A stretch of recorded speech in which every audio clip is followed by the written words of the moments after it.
గుంటగలగరాకు అంటే గుంటలు, నీటి కాలువల ప్రదేశంలో అలానే పొలాల ప్రక్కన కలుపు మొక్కగా పెరిగే ఈ అందమైన మొక్క అండి. ఆయుర్వేదంలో ఔషధాల తయారీలో సమూలంగా అంటే పువ్వుల దగ్గర నుండి ఆకులు, వేళ్ళ వరకు ఉపయోగిస్తూ ఉంటాము. దీని గొప్పదనం ఎంతోమంది ఆయుర్వేద గురువులు చెప్పినటువంటి మాటల్లో మనం వినే ఉన్నాం. మరియు ఆయుర్వేద గ్రంథాలలో గుంటగలగరాకు ఔషధ గుణాలు ఎన్నో వ్రాయబడి ఉన్నవి. ప్రధానంగా ఈ మొక్కను తల వెంట్రుకలు నల్లగా ఒత్తుగా పెరగటానికి, అలానే కాలేయ వ్యాధులు, చర్మ వ్యాధుల ఔషధాలలో ఉపయోగిస్తూ ఉంటాం.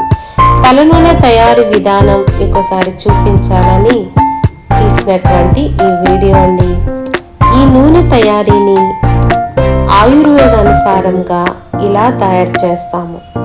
గుంటగలగరాకును శుభ్రంగా కడిగి నీడను ఆరబెట్టుకొని దీన్ని దంచి ముద్దగా చేసుకొని, ఇంకా చర్మ వ్యాధికి, పేను కొరుకుడుకు, చుండ్రుకు సంబంధించినటువంటి వనమూలికలను వేసి ఈ నూనెను తయారు చేస్తూ ఉంటాము. ఈ నూనె తయారీ విధానంలో వాడిన పాత్రలు పూర్తిగా నూనె తయారు చేయటకే ఉపయోగించబడినవి. ఈ నూనె తయారీ సమయము సుమారు 3 రోజులు పడుతుందండి. ఈ నూనెను అప్లై చేసుకోవడం ద్వారా మీ హెయిర్ సిల్కీగా, హెల్దీగా, కండిషనర్గా ఉంటుంది.